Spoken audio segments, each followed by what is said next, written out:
The crash of shattering glass exploded through the quiet diner as Ella spun around, her tray of dishes tumbling from her hands. Three men in dark suits burst through the front entrance, their faces twisted with fury, guns already drawn and pointed at the corner booth where another group of men sat frozen mid-conversation. The air crackled with tension so thick Ella could barely breathe. Her heart hammered against her ribs as she watched the scene unfold in slow motion.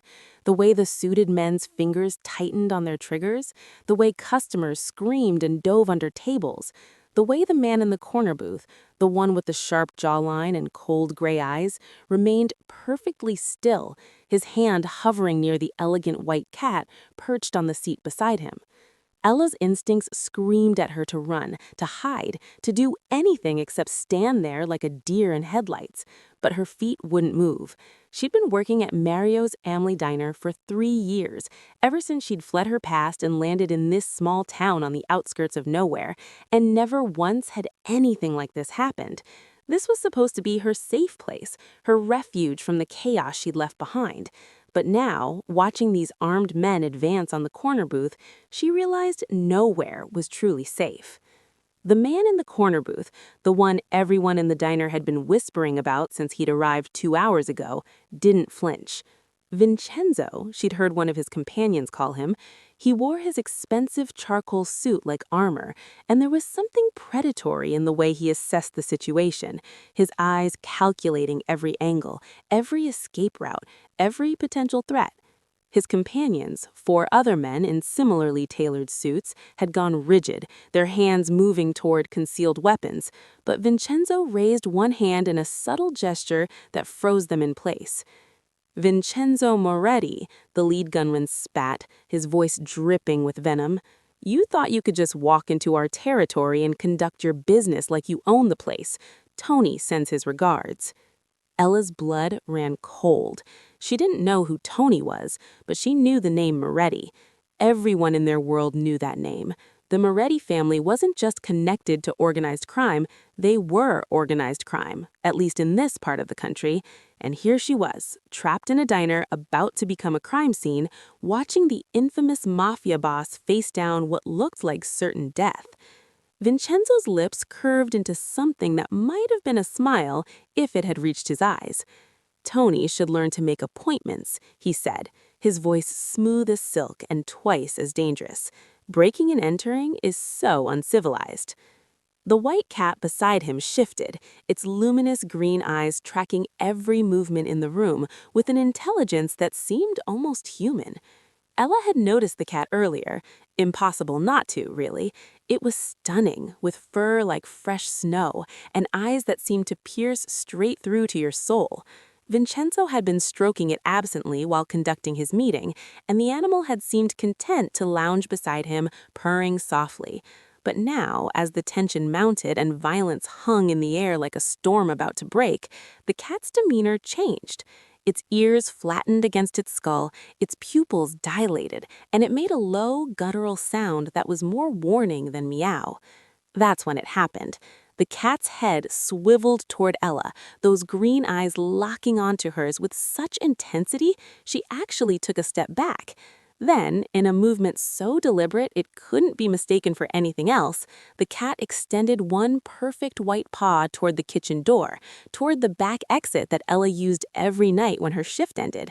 The gesture was unmistakable, urgent, almost frantic. The cat yowled once, sharp and commanding, then jerked its head toward Vincenzo and back to the kitchen door again. Ella's breath caught. It was impossible. Cats didn't communicate like that. They didn't signal or give warnings or try to coordinate escape plans. But there was no denying what she was seeing. The cat was trying to tell her something, trying to help its owner escape, and somehow, impossibly, it had chosen her as the instrument of that rescue. The gunmen were advancing now, their weapons steady, their intentions clear. Tony's men had come here to kill Vincenzo Moretti, and they weren't leaving until the job was done. In about 30 seconds, this quiet family diner was going to become a bloodbath, and Ella was going to be caught in the crossfire unless she did something right now. Her mind raced. The back exit led to an alley that connected to 3 different streets. If Vincenzo could get there, he'd have options, escape routes, a chance to disappear before Tony's men could finish him. But how could she possibly help a mafia boss escape from armed killers? She was just a waitress, nobody special, nobody with training or skills or any reason to risk her life for a criminal she'd never met. Except that Kat was still staring at her, still signaling with desperate urgency, and somehow she couldn't look away. There was something in those green eyes, something that spoke to the part of her that had always stepped up when others needed help, the part that had gotten her in trouble more times than she could count. Her therapist called it a savior complex. Her mother called it foolish. But right now, watching this elegant creature plead for its owner's life, Ella called it the only thing she could do. She moved before she could talk herself out of it.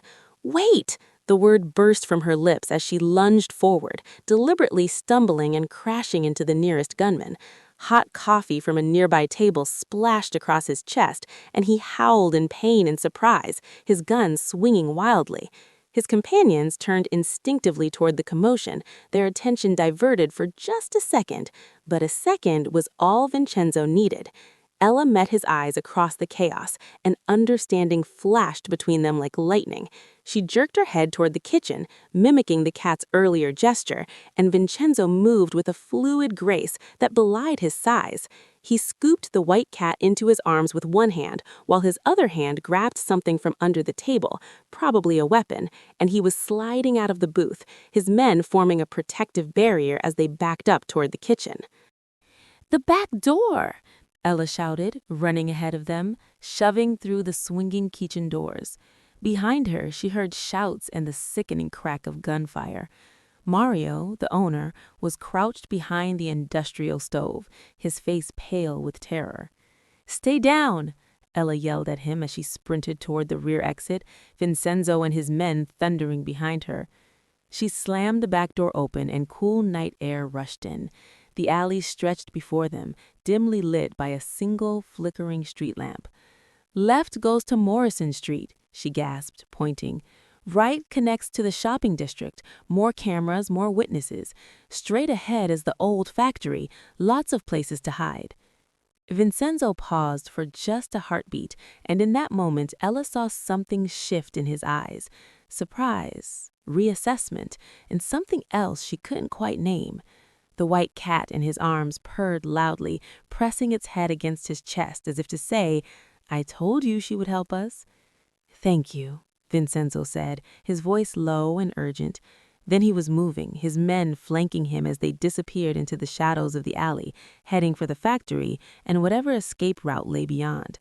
Ella stood in the doorway, her heart pounding so hard she thought it might burst through her ribs, watching until they vanished completely. Behind her, Tony's men burst through the kitchen. "Where did they go?" one of them snarled, grabbing her arm hard enough to leave bruises. Ella's mind went blank with fear, but she forced herself to point in the opposite direction. "That way, toward the street. They had a car waiting." The men cursed and ran, leaving her standing there trembling, wondering what the hell she'd just done and what kind of consequences were about to rain down on her ordinary life. Mario emerged from behind the stove, his face ashen. "Ella, what have you gotten us into?" he whispered. She didn't have an answer. All she could think about was that white cat's green eyes, staring at her with such desperate trust, and the way Vincenzo had looked at her in that brief moment before he'd fled, like she was someone worth remembering. If you're enjoying this dramatic story of unexpected bravery and dangerous connections, hit that subscribe button so you don't miss what happens next. This is just the beginning, and trust me, you won't want to miss the twists that are coming. 3 days passed before Ella saw Vincenzo again. 3 days during which she jumped at every shadow, flinched at every customer who walked through the door, and seriously considered packing up her few belongings and running to another state. The police had come, of course, taking statements and photographs and measuring bullet holes in the walls. Mario had been furious at first, terrified about losing his business license, or worse, but then something strange happened. The very next morning, an envelope arrived with enough cash inside to cover all the damages twice over, plus a generous bonus. No note, no explanation, just crisp $100 bills wrapped in plain paper. Mario had looked at the money, looked at Ella, and said quietly, "You know where this came from." It wasn't a question. Ella had nodded, unable to speak past the lump in her throat. "Then I guess we don't ask questions," Mario had concluded, tucking the envelope into his safe. "But Ella, if this brings trouble to my door again, you're gone. I've got a family to think about." She'd understood. More than that, she'd agreed. She didn't want to bring danger to the people who'd given her a chance when no one else would. But as the days passed and nothing else happened, she started to relax, started to believe that maybe it had been a one-time thing, a crazy twist of fate that was already fading into memory. Then, on the fourth night, as she was wiping down tables after the dinner rush, the bell above the door chimed. Ella looked up, her standard smile already forming, and felt her breath catch in her throat. Vincenzo Moretti stood in the doorway, looking just as dangerous and polished as he had 3 nights ago, except this time there were no armed men pursuing him. He wore a different suit, this one charcoal gray with subtle pinstripes, and his dark hair was swept back from his forehead in a way that made him look like he'd stepped out of a magazine advertisement. And there, cradled in his arms as if it were the most natural thing in the world, was the white cat. The few remaining customers looked up with interest, then quickly looked away when they caught the intensity of his gaze. Vincenzo's eyes swept the diner once, assessing and cataloging everything with the practiced efficiency of a man who'd survived by being observant, then settled on Ella. She froze, cloth in hand, her heart doing that strange hammering thing again. He crossed to her table in 4 long strides. Up close, she could see details she'd missed during the chaos of their first encounter. The faint scar along his jaw, the flecks of gold in his gray eyes, the way his expression remained carefully neutral even though something flickered beneath the surface. The cat purred and reached one paw toward Ella, as if greeting an old friend. "I believe I owe you a proper thank you," Vincenzo said, his voice that same smooth baritone that had cut through the gunfire and chaos with such control. "May I sit?" Ella glanced toward Mario, who was watching from behind the counter with wide eyes and a worried frown. She should say no. She should tell this dangerous man to leave and never come back. But instead, she found herself nodding and gesturing to the booth she'd just finished cleaning. "It's a free country," she managed, her voice sounding steadier than she felt. Vincenzo slid into the booth with elegant economy of movement, settling the cat beside him. The animal immediately began grooming one paw, looking supremely satisfied with itself. "This is Bianca. She's been with me for 5 years, saved my life more times than I can count, actually." Ella remained standing, her cleaning cloth clutched in both hands like a shield. "A cat saved your life? Multiple times?" She couldn't keep the skepticism in her voice. "Don't underestimate her," Vincenzo said, and there was genuine warmth in his expression now, softening the hard lines of his face. "Bianca has extraordinary instincts. She can sense danger before it arrives, read situations better than most people I know, actually. The night we met, she knew those men were coming before they burst through the door, and she knew, somehow, that you would help us." "How could she possibly know that?" Ella demanded, finally sliding into the booth across from him because her legs were shaking too much to keep standing. "I'm nobody, just a waitress trying to make rent." Vincenzo studied her with those penetrating gray eyes, and Ella felt like he was seeing through every wall she'd built, every secret she'd kept, every piece of her past she'd tried to bury. "You don't think that's true," he said quietly. "Nobody ordinary risks their life for a stranger being hunted by armed killers. Nobody ordinary understands cat signals or thinks fast enough to create a diversion in the middle of a firefight.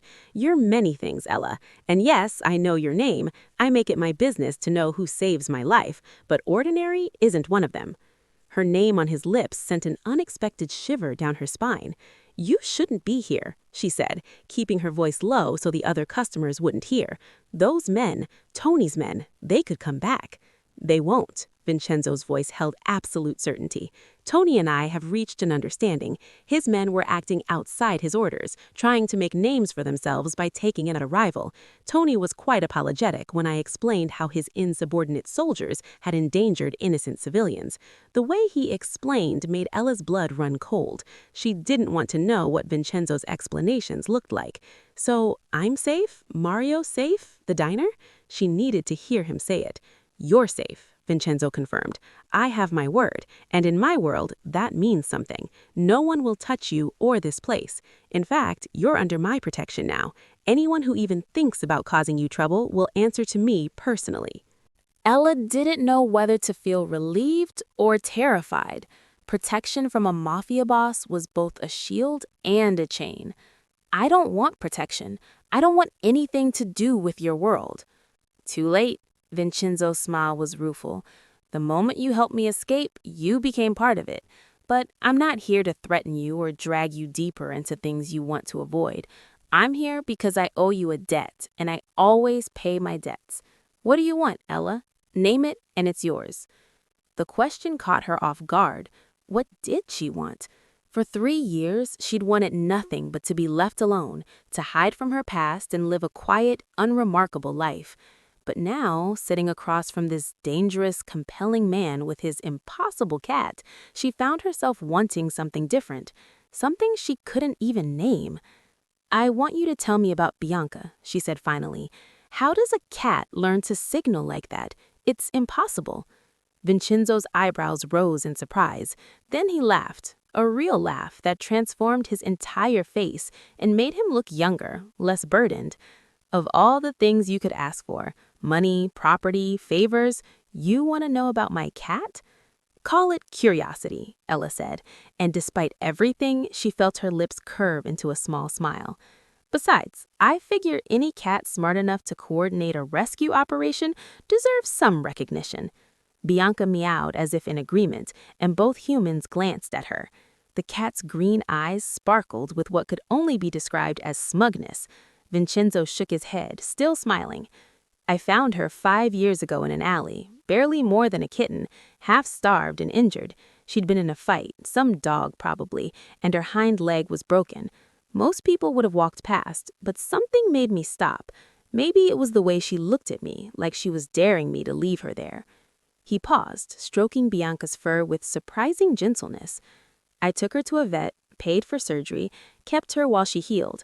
I meant to find her a home after that, but she had other ideas. She started following me everywhere, and I started noticing things.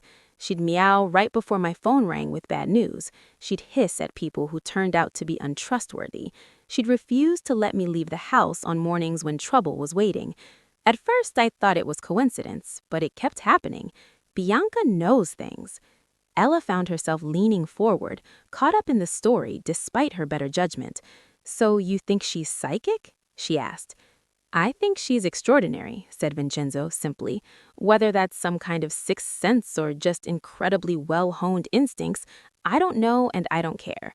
What matters is that she's never wrong. When she signaled to you that night, I knew I could trust her judgment. And I was right." The weight of his words settled between them.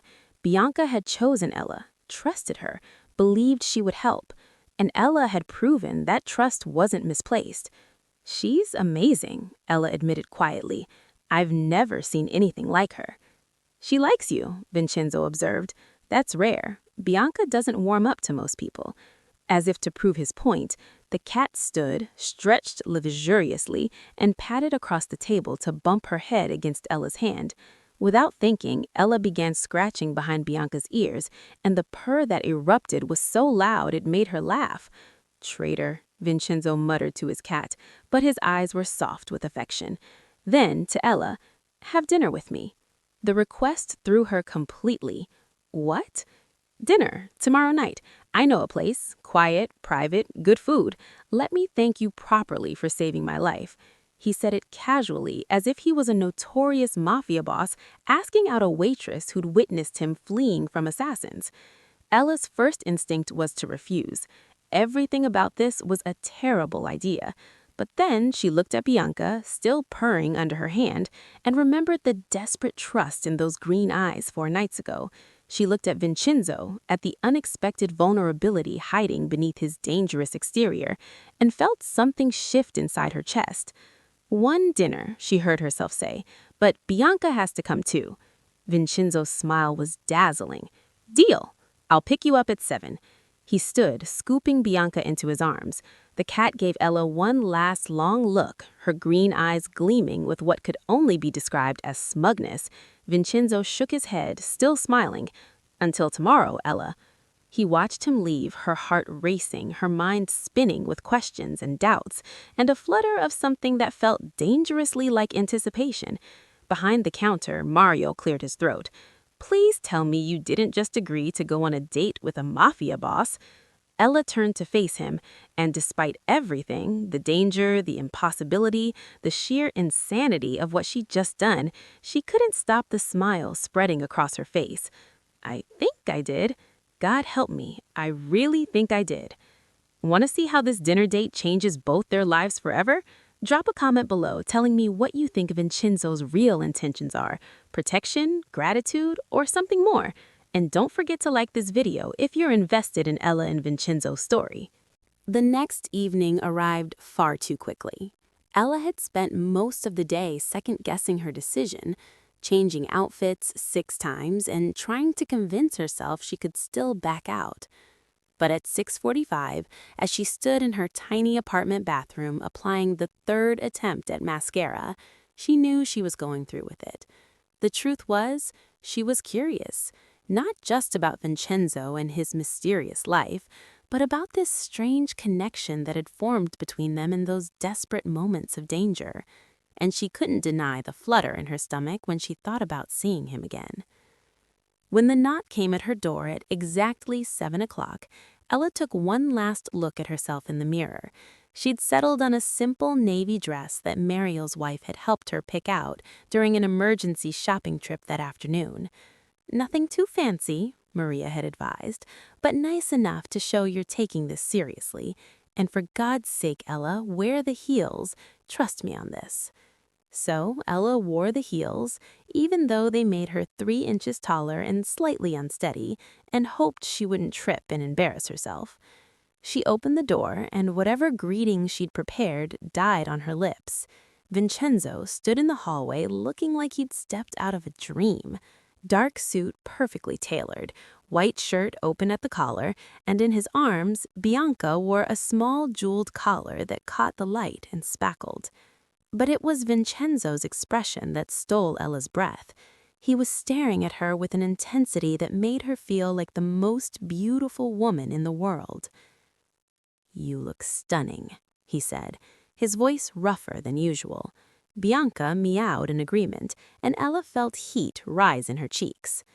"You clean up pretty well yourself," she managed, grabbing her purse before she could lose her nerve. "Where are we going?" "It's a surprise," Vincenzo said, offering his free arm.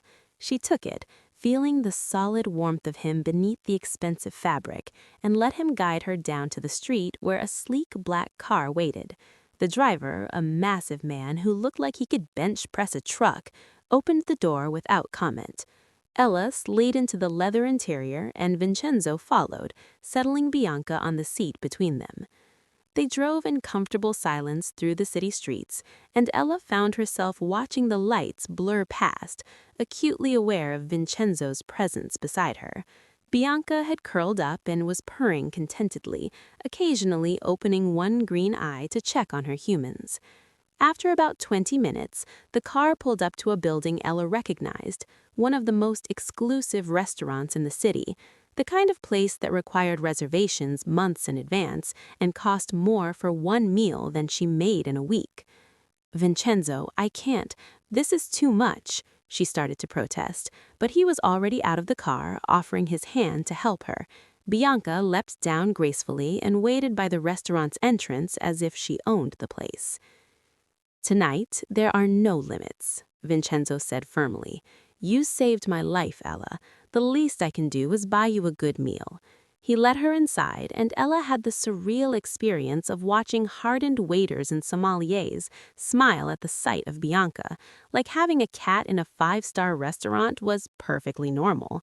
They were shown to a private room at the back, intimate, candlelit, with floor-to-ceiling windows overlooking the city lights.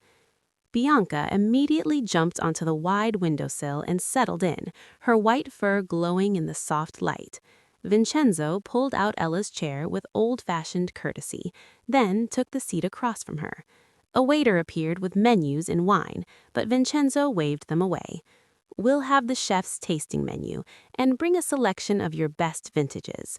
Also, a small plate of grilled salmon for Bianca, no seasoning." The waiter didn't even blink at the request for cat food. "Of course, Mr. Moretti, right away." When they were alone again, Ella let out a breathless laugh. "Do you always get what you want?" "Usually, but not always the things that matter." There was something in the way he said it, some hint of old pain that made Ella lean forward. "What matters to you?" she asked. "Besides Bianca and staying alive, I mean." He was quiet for a long moment, his gray eyes studying her face. "That's a dangerous question, Ella. Are you sure you want to know?" "I asked, didn't I? You know who I am, where I work, probably everything about me. It's only fair I get to know something real about you, too." Vincenzo's lips curved into a rueful smile. "You're right. You deserve honesty, especially after what you did for me." He paused as the waiter returned with wine, poured 2 glasses, and departed silently. Vincenzo picked up his glass, swirled it thoughtfully, then set it down without drinking. "What matters to me is building something that lasts. My family's business, our legitimate businesses, I mean, have always been overshadowed by the less legal aspects. I want to change that. I want to create a legacy that my children, if I ever have any, can be proud of." Ella hadn't expected that level of vulnerability. "Why are you telling me this? We barely know each other." "Because Bianca likes you," Vincenzo said simply, "and because, in my world, trust is the rarest commodity there is. You had every reason to let those men kill me. You had nothing to gain by helping me escape. But you did it anyway without hesitation, without asking for anything in return. That kind of courage and goodness is hard to find, Ella. It makes you worth trusting with the truth." The first course arrived, something delicate and artistic that Ella couldn't identify but tasted amazing. They ate in companionable silence for a few minutes, and Ella felt some of her nervousness ease. This didn't feel like a date with a dangerous criminal. It felt like dinner with someone interesting, someone who saw her as more than just a waitress serving coffee and eggs. "Tell me about you," Vincenzo said, breaking the silence. "What brought you to this city? What made you become a waitress at Mario's?" Ella's fork paused halfway to her mouth. She'd known this question would come, but she still wasn't prepared for it. "That's complicated," she hedged. "I told you my truth," Vincenzo pointed out gently. "I'm not asking for your life story. Just help me understand the woman who saved me." Ella set down her fork and took a long sip of wine, buying time. Could she tell him? Should she? But something about the way he was looking at her, with genuine interest and no judgment, made her want to try. "I was running," she said finally. 3 years ago, I was in a bad situation. Someone I trusted turned out to be someone I should have feared.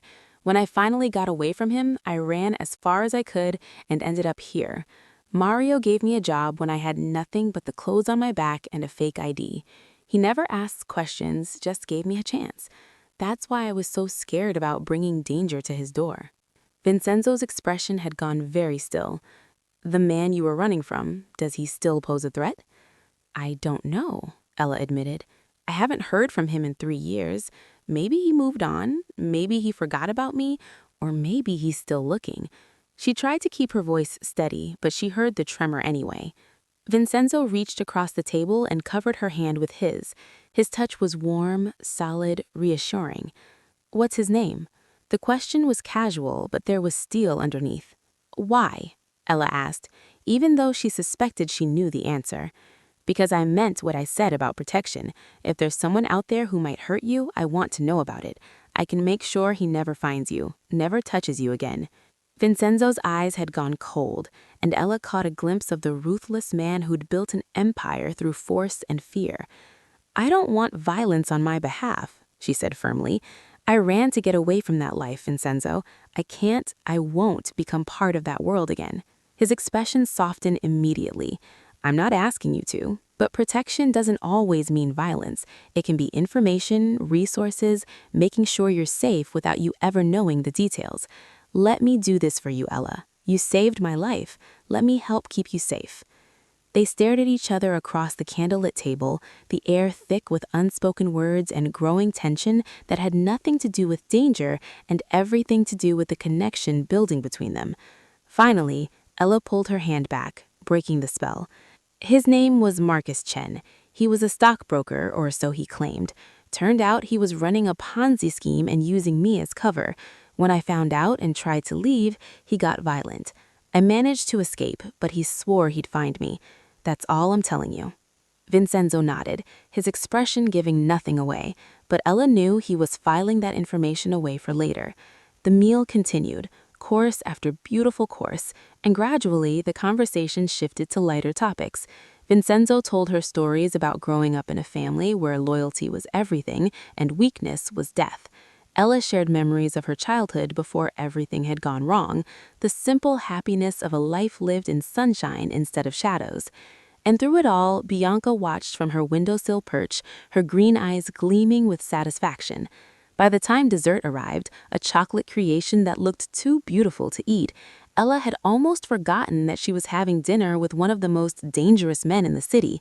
Almost.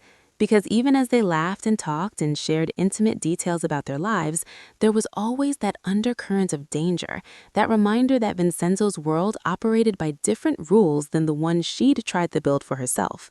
I should take you home, Vincenzo said, though his tone suggested he didn't actually want the evening to end. You have work tomorrow, and I've already kept you out too late. Ella glanced at her watch and was startled to see it was nearly midnight. The time had flown past without her noticing, and now she felt a pang of disappointment that the night was ending. I had a wonderful time, she said honestly. Thank you for this, for all of it. The pleasure was mine, Vincenzo assured her. He stood and collected Bianca, who protested sleepily at being disturbed. May I see you again? Not as a repayment for a debt, but because I'd like to spend more time with you. Ella knew she should say no. Every rational part of her brain was screaming that getting involved with Vincenzo Moretti was the worst possible decision she could make. But her heart, the traitorous thing, was already nodding before her brain could object. Yes, she heard herself say. I'd like that too. The smile that lit up Vincenzo's face was worth every ounce of risk. He offered his arm again, and they walked out of the restaurant together into the cool night air. The drive back to her apartment passed in comfortable silence, Bianca purring softly in Vincenzo's lap. When they pulled up outside her building, Vincenzo walked her to the door like a gentleman from another era. "Good night, Ella," he said softly, and for a moment she thought he might kiss her. But instead, he simply took her hand and pressed his lips to her knuckles, his eyes never leaving hers. "Sleep well. And Ella, don't worry about Marcus Chen. He won't bother you again." Before she could respond, he was gone, walking back to the car with that predatory grace she was beginning to recognize. Ella stood in her doorway, touching the spot where his lips had brushed her skin, and wondered what she'd gotten herself into. Are you feeling the chemistry between them? Comment more if you want to see this relationship develop, or danger if you think Ella should run while she still can. And make sure you're subscribed because this story is about to take a turn no one sees coming. 2 weeks later, Ella's life had transformed in ways she never could have predicted. Vincenzo had been true to his word about wanting to see her again. He showed up at the diner 3 times a week like clockwork, always bringing Bianca, always ordering the same meal, always staying until Ella's shift ended so he could walk her home. The other regulars had stopped staring after the first few days, and Mario had stopped glowering once he realized that Vincenzo's presence actually brought in more business. People were curious about the well-dressed man with the beautiful white cat, who seemed so devoted to their quiet waitress. What surprised Ella most was how normal it all felt. Despite his reputation, despite the obvious danger that clung to him like expensive cologne, Vincenzo treated her with a gentleness and respect she'd never experienced before. He asked about her day and actually listened to the answers. He brought her books he thought she'd enjoy and remembered small details she mentioned in passing. He never pressured her for anything, never made her feel like she owed him, never acted like the debt she'd incurred by saving his life gave him any rights over her. And Bianca. Bianca had become Ella's constant companion during Vincenzo's visits. The cat would curl up in Ella's lap during her breaks, purring contentedly, occasionally batting at her apron strings or stealing bites of whatever food Ella was eating. It was strange and wonderful and terrifying all at once, this connection that had formed between the three of them, like they were becoming a unit, a family of sorts, bound together by that one night of chaos and trust. But Ella wasn't naive. She knew this couldn't last. She'd seen the men in dark suits who sometimes waited outside for Vincenzo, their faces hard and watchful. She'd noticed the way Vincenzo's phone would ring with calls that made his expression go cold and distant. She'd caught glimpses of the gun he always carried, the one he tried to hide but she'd learned to spot. Vincenzo might be treating her like a treasure, but he was still a dangerous man living a dangerous life, and eventually, that danger would catch up to them. The crash came on a Friday night. Ella was closing up the diner, wiping down the last tables while Mario counted the register in the back, when the door burst open. 4 men strode in, and Ella's blood turned to ice. She recognized the look, the same predatory intensity she'd seen in Tony's men 2 weeks ago. These weren't customers, these were hunters, and she was suddenly, terrifyingly the prey. "Where is he?" the leader demanded, stalking toward her. He was tall, broad-shouldered, with a scar running down the left side of his face. "Where's Moretti?" Ella's heart pounded so hard she thought it might break through her ribs. "I don't know what you're talking about. This is a diner, not—" "Don't play stupid," the man snarled, grabbing her arm hard enough to make her cry out. Terror flooded through Ella's system, but alongside it came something else, fury. She'd run from Marcus to escape this kind of violence, this kind of threat. She'd built a new life, found peace in the quiet routines of the diner, and now these men were threatening to destroy it all because of her connection to Vincenzo. "I'm not his anything," she said, forcing her voice to stay steady, "and even if I knew where he was, I wouldn't tell you." The backhand sent her sprawling. Ella hit the floor hard, tasting blood, her vision blurring. Through the ringing in her ears, she heard Mario shout and one of the other men laugh. Strong hands grabbed her, hauling her up, and she found herself staring into the scarred man's cold eyes. "Last chance," he said. "Where is Moretti?" "Right here." Vincenzo's voice cut through the tension like a blade. Ella twisted in her captor's grip to see him standing in the doorway, Bianca in his arms, his face a mask of controlled rage that was more terrifying than any display of emotion could have been.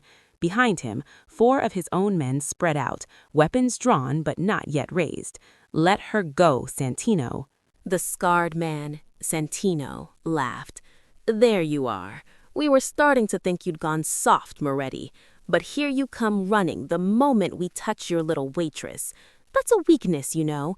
In our world, weakness gets you killed." "She's innocent," Vincenzo said, his voice deadly quiet. "She has nothing to do with our business. This is between you and me, Santino. Your beef is with how I handled Tony's men, not with the woman who just happened to be in the wrong place at the wrong time." "Oh, but she's not innocent, is she?" Santino tightened his grip on Ella, making her gasp. "She helped you escape. She chose a side. And in this game, choosing sides has consequences." He pulled a gun from his jacket and pressed it against Ella's temple. The cold metal against her skin made her stomach lurch. "Here's how this is going to work. You're going to give me what I want. Your territory in the docks, your connections with the Italians, your entire Eastern operation. And in exchange, I'll let your girlfriend live." Ella watched Vincenzo's face, saw the calculation happening behind his eyes. He was weighing her life against his empire, and part of her understood that this was the moment that would define everything. Would he choose her, or would he do what any smart crime boss would do and cut his losses?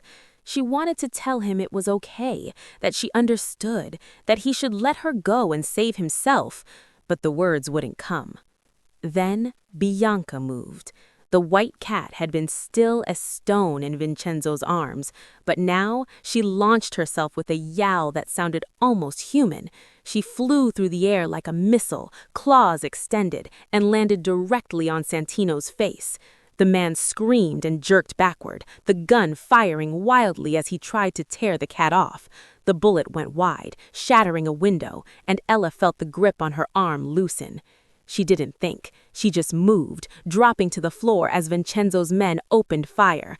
The diner erupted into chaos, shouting, gunshots, breaking glass. Ella crawled toward the kitchen, her only thought to get to safety, to survive this nightmare. But then she saw Mario huddled behind the counter, frozen with terror, and changed direction. She reached him just as one of Santino's men turned their way, gun raised. "No!" Ella threw herself in front of Mario without thinking, bracing for impact, for pain, for the end. But the shot never came. Instead, there was a dull thud and the sound of a body hitting the floor. Ella looked up to see Vincenzo standing over the fallen gunman, his own weapon still smoking. Their eyes met across the chaos, and in that moment, Ella saw everything. His fear for her, his rage at the men who threatened her, his absolute determination that she would survive this, no matter what it cost him. The fight was over in seconds. Santino and his men were down, either dead or unconscious. Ella couldn't tell and didn't want to know. Vincenzo's men were already moving, securing the scene, making calls. And Bianca sat calmly on the counter, grooming her paws as if she hadn't just saved everyone's lives by attacking a man twice her size. Vincenzo crossed to Ella in 3 strides and pulled her into his arms, holding her so tightly she could barely breathe. She clung to him, trembling, feeling the adrenaline crash hit her system like a freight train. "Are you hurt?" Vincenzo demanded, pulling back to examine her face, his hands gentle despite their shaking. "Did they hurt you?" "I'm okay," Vincenzo managed, though her voice was shaking as badly as her hands. "Vincenzo, how did you know to come?" "Bianca." He gestured to the cat, who had jumped down and was now weaving between their legs, purring. "She started acting strange an hour ago, wouldn't settle, kept yowling and pacing. I've learned to trust her instincts. When she led me to the car and wouldn't stop meowing, I knew something was wrong. I knew you were in danger." Ella looked down at the cat, this impossible creature who'd now saved both of their lives, and felt tears sting her eyes. "Thank you," she whispered to Bianca. The cat meowed once, then rubbed against her legs, leaving white fur on her dark pants. "We need to leave," one of Vincenzo's men said urgently. "The police will be here soon, and we can't be caught in the middle of this." Vincenzo nodded, but didn't release Ella. "She's coming with us." "What? No, I can't just—" Ella started to protest, but Vincenzo cut her off with a look. "Ella, they came for you because of me. Santino's men know your face now, know you matter to me. Even with Santino down, there will be others. His organization won't just let this go. You're not safe here anymore. You're not safe anywhere unless you're under my protection." His voice was raw with emotion, and Ella realized he was terrified, not for himself, but for her. Mario had emerged from behind the counter, pale but unhurt. "He's right, Ella," the older man said quietly. "You saved my life tonight, but you can't stay here. Not now. Go with him. Let him keep you safe." Ella looked around the diner, her refuge, her safe place, now shattered and blood-stained. She looked at Vincenzo, at the desperate plea in his eyes. She looked at Bianca, who sat waiting patiently, as if she'd known all along that this moment would come. And she realized she didn't have a choice. Not really, because the moment she helped Vincenzo escape that first night, the moment she let herself care about him and his impossible cat, her old life had ended. There was no going back. There was only forward, into the unknown, into danger, into whatever came next. Vincenzo's estate was nothing like Ella had imagined. She'd expected something ostentatious, maybe even vulgar, gold fixtures and marble statues and the kind of wealth that screamed insecurity. Instead, she found herself in a sprawling Mediterranean-style villa on the outskirts of the city, surrounded by olive groves and gardens that seemed to stretch forever. The house itself was elegant and understated, with whitewashed walls, terracotta tiles, and floor-to-ceiling windows that let in floods of natural light. It was beautiful. It felt like home. "This is where you'll stay," Vincenzo said, leading her up a curved staircase to the second floor. Bianca trotted ahead of them, tail high, clearly familiar with the territory. "The entire east wing is yours. Bedroom, bathroom, sitting room, private balcony. My men patrol the grounds 24/7, and the security system is state-of-the-art. You'll be safe here." He opened a door, and Ella stepped into a suite that took her breath away. The bedroom was spacious but cozy, decorated in soft creams and blues, with a massive bed covered in what looked like silk sheets. French doors opened onto a balcony overlooking the gardens, and through another door she could see a bathroom that was bigger than her entire apartment had been. It was too much, way too much. "Vincenzo, I can't. This is—" She couldn't find the words. "You can, and you will," he said firmly. "Ella, you lost your home, your job, your sense of safety because of me. The least I can do is provide you with a comfortable place to stay while we figure out what comes next." He paused, his expression softening. "I won't pressure you. You can stay here as long as you need. No expectations, no demands. You're a guest, not a prisoner." Bianca had already claimed the bed, curling up in the silk comforter like a queen on her throne. Ella couldn't help but smile. "Does she come with the room?" "Apparently," Vincenzo said with a rueful chuckle. "She's decided you need looking after. Who am I to argue?" He moved toward the door, then hesitated. "Ella, I know this isn't the life you wanted. I know being here, being connected to me, puts you in danger. But I promise you I will do everything in my power to keep you safe. And when this is over, when the threat has passed, you can leave. You can go back to your quiet life, your simple routines, and I won't stop you." The words should have reassured her, but instead they made her chest ache, because the truth was she didn't know if she wanted to leave. Despite everything, the violence, the danger, the utter chaos, she felt more alive here, more seen, more valued than she'd ever felt working at the diner. Vincenzo looked at her like she mattered. Bianca had chosen her worthy of protection, and for someone who'd spent 3 years trying to be invisible, that kind of attention was intoxicating. "What if I don't want to leave?" The question slipped out before she could stop it, and Vincenzo went very still. They stared at each other across the beautiful room, the air between them crackling with tension and unspoken possibilities. "Then you stay," Vincenzo said simply. "For as long as you want, Ella. I would be honored to have you here." The word honored struck him as strange, coming from a man who commanded armies of criminals and built empires on fear. But the way he said it, the gentle reverence in his voice, made him believe he meant it. The first week at the estate passed in a blur. Ella spent her days exploring the grounds, reading in the library, and getting to know the staff, most of whom were polite but distant, clearly unsure what to make of the waitress their boss had brought home. Bianca was her constant companion, following her from room to room, curling up in her lap whenever she sat down, purring contentedly as if to say, "See, I told you this was where you belonged." Vincenzo was gone most days, handling the fallout from the attack at the diner and dealing with what he vaguely described as business complications. But every evening, like clockwork, he would return and knock on her door, asking if she'd like to have dinner with him. They ate in a small dining room overlooking the gardens, just the two of them and Bianca, talking about everything and nothing.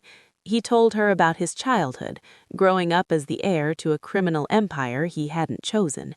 She told him about her dreams of going to college, maybe becoming a teacher, before Marcus had derailed her life.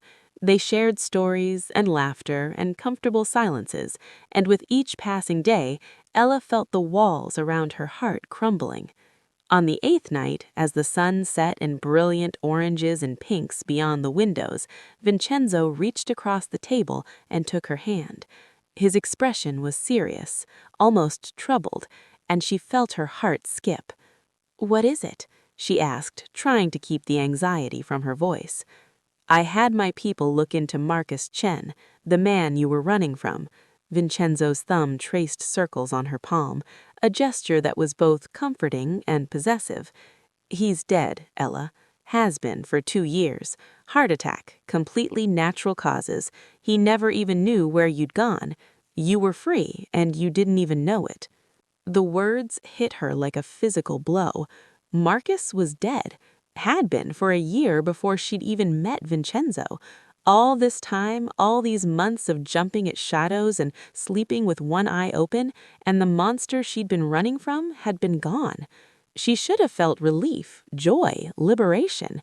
Instead, she felt cheated. All that fear, all that caution, all those years of her life spent hiding, wasted. "Hey, look at me." Vincenzo squeezed her hand gently. "You're free, Ella. Completely free. No one from your past is looking for you. No one is going to hurt you. You can go anywhere, be anyone. You don't have to keep running." Ella met his eyes, seeing the hope and fear warring there. He was giving her an out, offering her the freedom he thought she wanted. But as she sat there, holding his hand across the candlelit table with Bianca purring in her lap, she realized something profound. She didn't want to run anymore. Not from Marcus's ghosts and not from this, from Vincenzo, from the life he was offering, dangerous and complicated as it was. "I know I'm free," she said quietly, "but I'm choosing to stay. Not because I'm hiding or running, but because this, you, Bianca, this life, it feels right. It feels like home." The smile that spread across Vincenzo's face was like sunrise breaking over the ocean.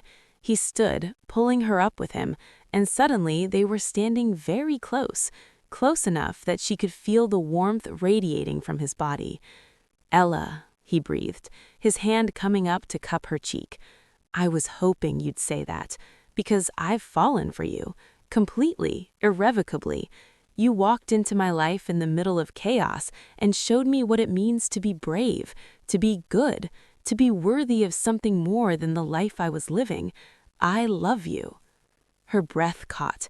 No one had ever said those words to her before, not with such raw honesty and vulnerability. "I love you too," she whispered.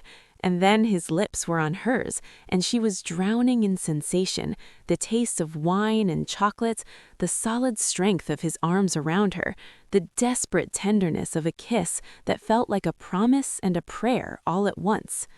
When they finally pulled apart, both breathing hard, Bianca was sitting on the table between their abandoned dessert plates, her green eyes gleaming with satisfaction. She meowed once, loud and imperious, and Vincenzo laughed. "I think she approves," he said, scooping up the cat with one arm while keeping the other around Ella. "What do you say we make this official? Move into the main suite with me. Be my partner in every sense of the word. Help me build the life I've been dreaming of, one that's about more than power and fear, one that's about creating something good." Ella looked at this dangerous, complicated, surprisingly gentle man who'd stolen her heart, and at the impossible cat who'd brought them together, and she knew her answer before he even finished asking. "Yes," she said simply, "to all of it, yes." Are you rooting for them? Hit that subscribe button if you want to see where this love story goes next, and drop a comment telling me what you think the biggest challenge to their relationship will be. Trust me, we're not done yet. 3 months passed in a blur of happiness that Ella had never imagined possible. True to his word, Vincenzo began transforming his empire. He shut down the most violent operations, invested in legitimate businesses, and started using his power to protect rather than intimidate. It wasn't easy. There were challenges from rival families, resistance from within his own organization, and more than a few nights when Vincenzo came home exhausted and bloodied from confrontations that Ella tried not to think about too deeply. But through it all, he held on to his vision of something better, and Ella stood beside him, supporting him, believing in him. She'd found her own purpose, too. With Vincenzo's encouragement and resources, Ella had enrolled in online college courses, working toward the teaching degree she'd abandoned years ago. She spent her mornings studying, her afternoons volunteering at a community center Vincenzo had funded, and her evenings with Vincenzo and Bianca, the three of them, a unit, a family. Life wasn't perfect. She still had nightmares about the attack at the diner, and there were days when the weight of Vincenzo's world felt crushing. But for the first time in her life, Ella felt like she was exactly where she was supposed to be. Bianca thrived too. The cat had claimed both of them as their humans, dividing her time equally between Ella's study sessions and Vincenzo's meetings. She still demonstrated those uncanny instincts, warning them of dangers both large and small, and Ella had long since questioned how a cat could be so impossibly perceptive. Some things, she'd learned, were better accepted as mysteries than solved as puzzles.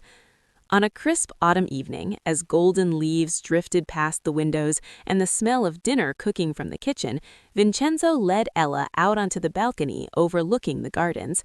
Bianca followed, as she always did, settling herself on the stone railing to watch the sunset.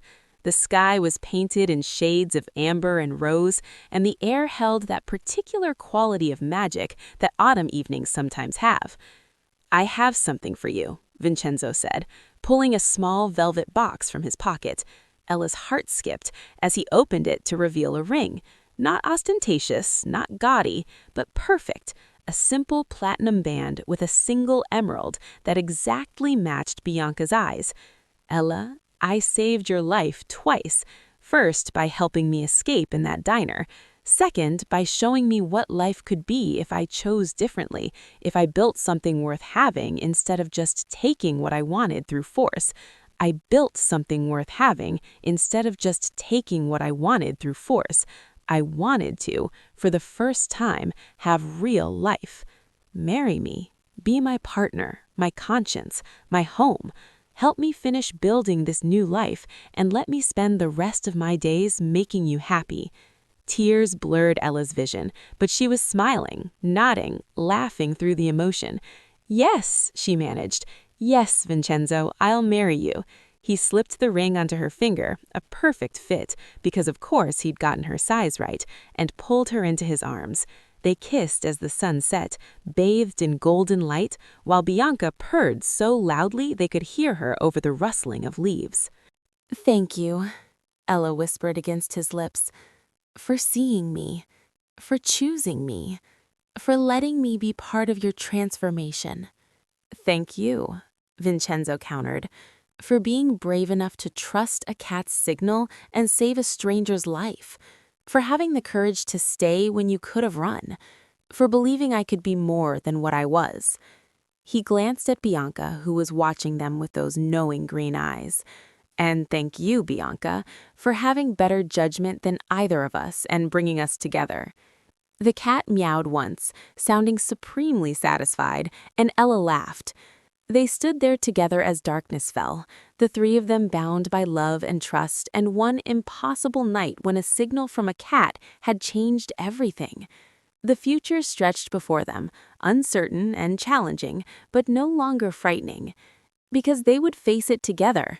Ella, Vincenzo, and Bianca, the family that chaos had built and love had made unbreakable. The wedding happened 6 months later, in the gardens of the estate under a canopy of white flowers and twinkling lights.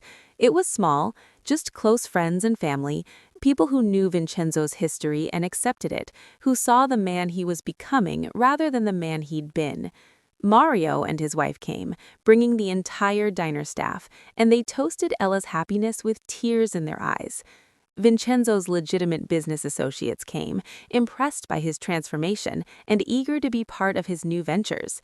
Even a few of his former rivals attended, offering grudging respect for a man who dared to change the rules of their world. But the most important guest, the one who got the place of honor right beside Ella as she walked down the aisle, was Bianca. The white cat wore a collar of fresh flowers and walked beside Ella like a tiny, elegant bridesmaid, her tail high and her green eyes bright with joy. When they reached the altar where Vincenzo waited, looking impossibly handsome in his tailored suit, Bianca sat between them and purred, as if giving her blessing to the union she'd orchestrated. The ceremony was simple and heartfelt. They exchanged vows they'd written themselves, Vincenzo promising to honor Ella's courage and protect her dreams, Ella promising to stand beside him through whatever challenges came, to be his strength when he faltered and his conscience when he strayed. When the officiant pronounced them husband and wife, their kiss was met with cheers and applause, and Bianca let out a meow so loud and triumphant that everyone laughed. The reception lasted long into the night, filled with music and dancing and joy. Ella danced with Vincenzo under the stars, feeling like she was floating, like this couldn't possibly be real. But it was real. The warmth of his arms around her, the love shining in his eyes, the solid presence of Bianca watching from her perch on a nearby table. This was her life now. Not the quiet, safe existence she'd been aiming for when she'd fled to the diner 3 years ago, but something richer, deeper, more meaningful. As the evening drew to a close and the last guests departed, Ella and Vincenzo stood on the balcony of their bedroom, watching the moon rise over the gardens. Bianca was curled between them, a white spot of contentment. "Do you ever wonder," Ella mused, "what would have happened if Bianca hadn't given me that signal that night? If I'd been too scared or too sensible to help you?" Vincenzo pulled her closer, pressing a kiss to her temple. "I think Bianca knew exactly what she was doing. She saw something in you that night, something I've been grateful for every day since. Your courage, your kindness, your ability to see past the surface to the person underneath. She knew you would save me, and she knew you would change me." "You changed me, too," Ella pointed out. "I was hiding, Vincenzo, surviving but not really living. You and Bianca pulled me out of that half-life and showed me what it means to be fully alive, even when it's scary, even when it's dangerous." They stood in comfortable silence listening to the night sounds of the garden, feeling the peace of a day well celebrated and a future full of promise. Bianca stirred, stretching luxuriously, then padded into the bedroom. Ella and Vincenzo followed, ready to begin the first night of their married life. As they settled into bed with Bianca curled between them, Ella felt a contentment so profound it brought tears to her eyes. "I love you," she whispered into the darkness. "I love you too, both of you, my brave waitress and my impossible cat, my family."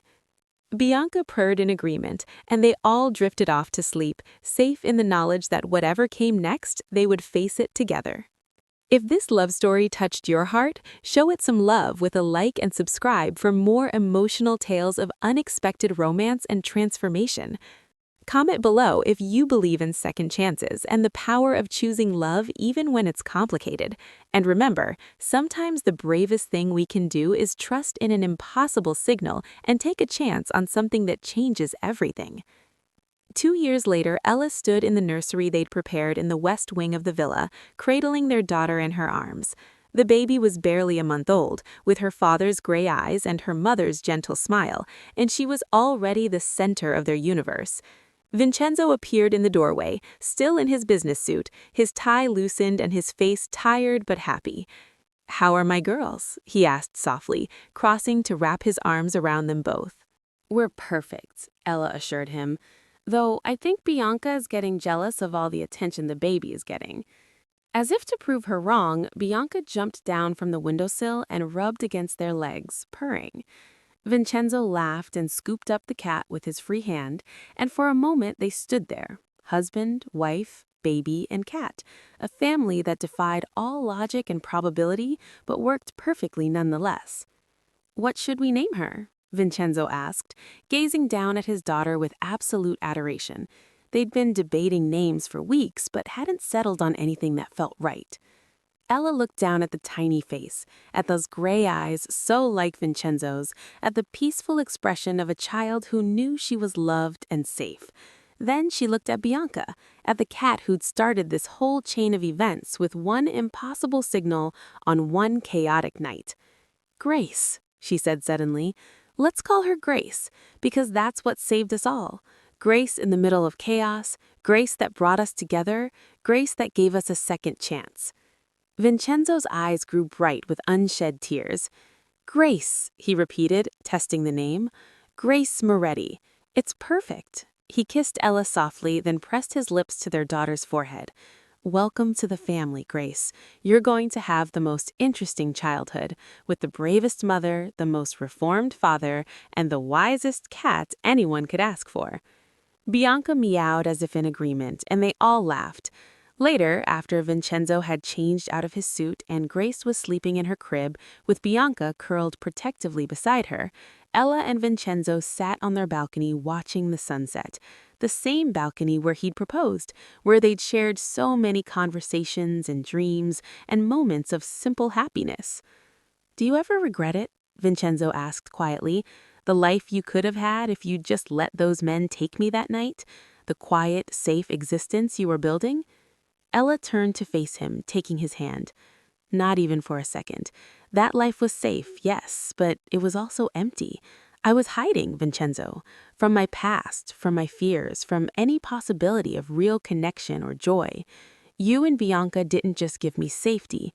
You gave me purpose, love, a reason to be brave. You gave me everything I didn't even know I was missing." "I feel the same way," Vincenzo admitted. "Before that night, I was just going through the motions, building power for the sake of power, living by rules someone else had written for me. You showed me there was another way, that I could choose differently, that love and redemption were possible even for someone like me." He paused, his voice thick with emotion. "You saved my life twice, Ella, once from Tony's men and once from myself." They sat in comfortable silence as the sky darkened and stars began to appear.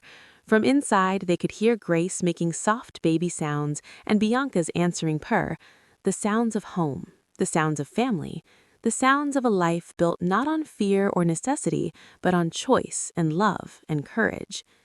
You know what amazes me most? How one moment, one decision, one signal from a cat changed absolutely everything. If Bianca hadn't chosen me that night, if I'd been too scared or too smart to help, none of this would exist.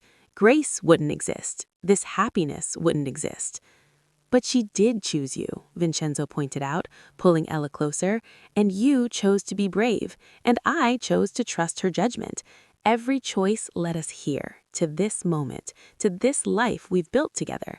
Maybe that's what love is, a series of choices to keep choosing each other, even when it's hard, even when it's scary, even when the whole world says you should run the other way." Ella leaned her head against his shoulder, feeling the steady beat of his heart, the warmth of his embrace, the absolute rightness of this moment. "I'll always choose you," she whispered, "you and Grace and Bianca. Always.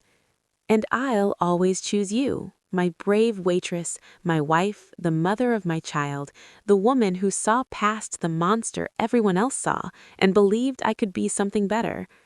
Inside the nursery, Bianca let out a loud meow, as if reminding them that she deserved credit for all of this. They both laughed, the sound carrying out across the gardens into the night. Tomorrow would bring its own challenges. There were still enemies who resented Vincenzo's transformation, still dangers lurking in the shadows of his former life. But tonight, in this moment, they were safe and happy and together, a family bound by love, built on courage, and blessed by one impossible, extraordinary cat. Years would pass. Grace would grow up strong and brave like her mother, principled and determined like her father, with a special bond with Bianca that mystified anyone who witnessed it. The white cat would continue to demonstrate those uncanny instincts, warning them of dangers and opportunities in equal measure, living to the remarkable age of 22 before finally passing away peacefully in her sleep, surrounded by the family she'd brought together. Vincenzo's transformation would become legendary in their world, the crime boss who'd chosen redemption over power, who'd built legitimate empires instead of criminal ones, who'd proven that change was possible even for someone they seemed beyond saving. Other families would follow Vincenzo's example, slowly but surely shifting the landscape of organized crime towards something less violent, less destructive. It wouldn't be perfect, nothing ever is, but it would be better, so much better.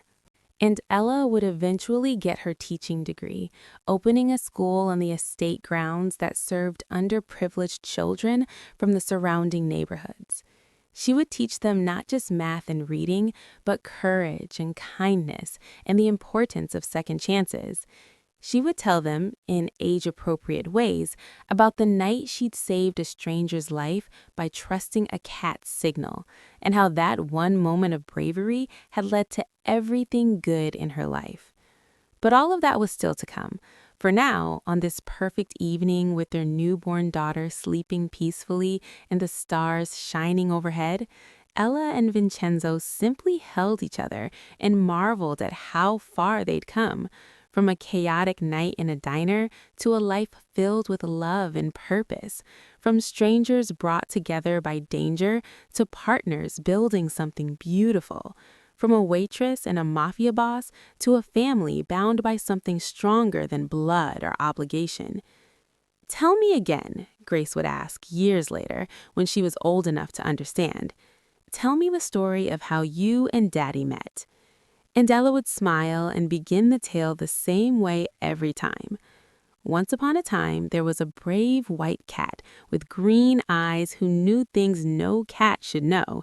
And one night, when danger came calling, that cat made a signal that changed 3 lives forever.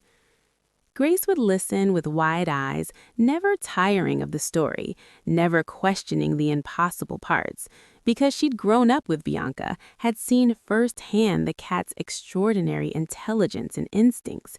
She understood, in the way children sometimes do, that some things transcend logic and explanation, that love and courage and fate can weave together in unexpected ways, that one moment of bravery can ripple outward, changing not just one life, but generations. "And they lived happily ever after?" Grace would ask, even though she already knew the answer. "Not happily ever after," Ella would correct gently, "because life isn't a fairy tale, sweetheart.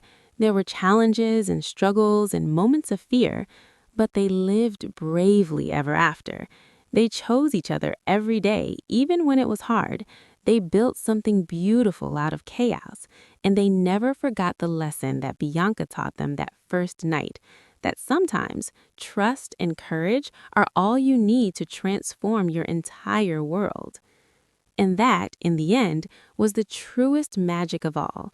Not that a cat could sense danger or signal for help, not that a waitress could be brave enough to save a stranger, not that a crime boss could choose redemption over power, but that all 3 could come together in perfect synchronicity, each playing their part in a story of transformation and love that would echo through the years, inspiring others to believe that change was possible, that courage mattered, that one moment of trust could indeed change everything.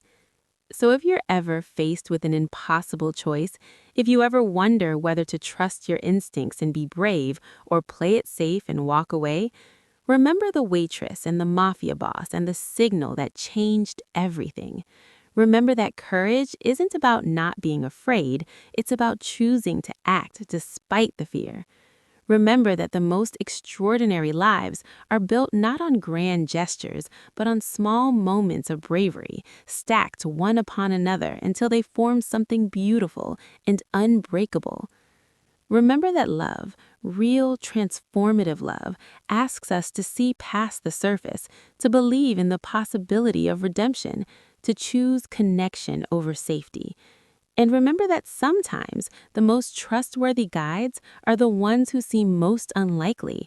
A white cat with green eyes, a desperate stranger in need of rescue, a heart brave enough to answer the call. This is where their story ends, at least the part we're privileged to witness.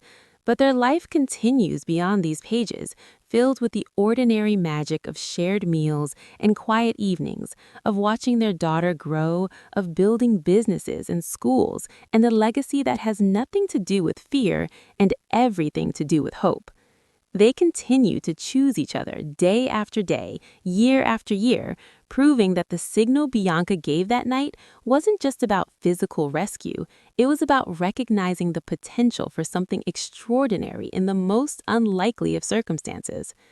And somewhere, in whatever mysterious realm brave cats go when their earthly lives end, Bianca watches over them still, her green eyes gleaming with satisfaction, her purr a gentle blessing on the family she brought together, her legacy living on in every choice they make to be brave, to trust, to love without reservation. Because that's what she taught them in the end, not just how to survive danger, but how to truly live. If this story of courage, love, and impossible connections moved you, don't keep it to yourself. Hit that like button, subscribe to the channel for more emotional love stories, and drop a comment sharing a time when you took a leap of faith that changed your life. Share this video with someone who needs a reminder that bravery matters, that second chances exist, and that sometimes the most extraordinary lives are built not on grand gestures, but on small moments of bravery, stacked one upon another until they form something beautiful and unbreakable. Remember that love, real transformative love, asks us to see past the surface, to believe in the possibility of redemption, to choose connection over safety. And remember that sometimes the most trustworthy guides are the ones who seem most unlikely. A white cat with green eyes, a desperate stranger in need of rescue, a heart brave enough to answer the call. This is where their story ends, at least the part we're privileged to witness.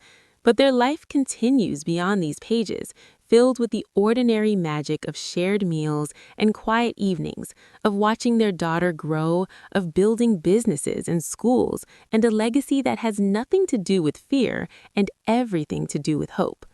They continue to choose each other day after day, year after year, proving that the signal Bianca gave that night wasn't just about physical rescue, it was about recognizing the potential for something extraordinary in the most unlikely of circumstances.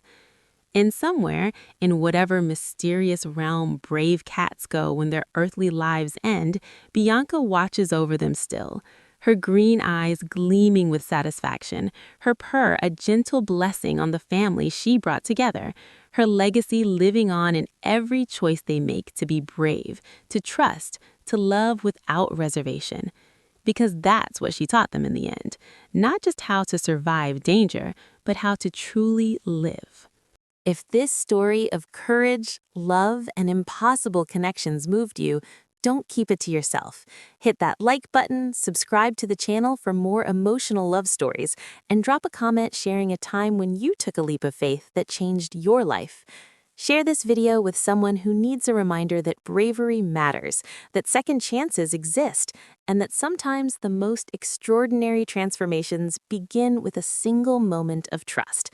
Thank you for being here, for listening to Ella and Vincenzo's story, and for believing in the power of courage to change everything.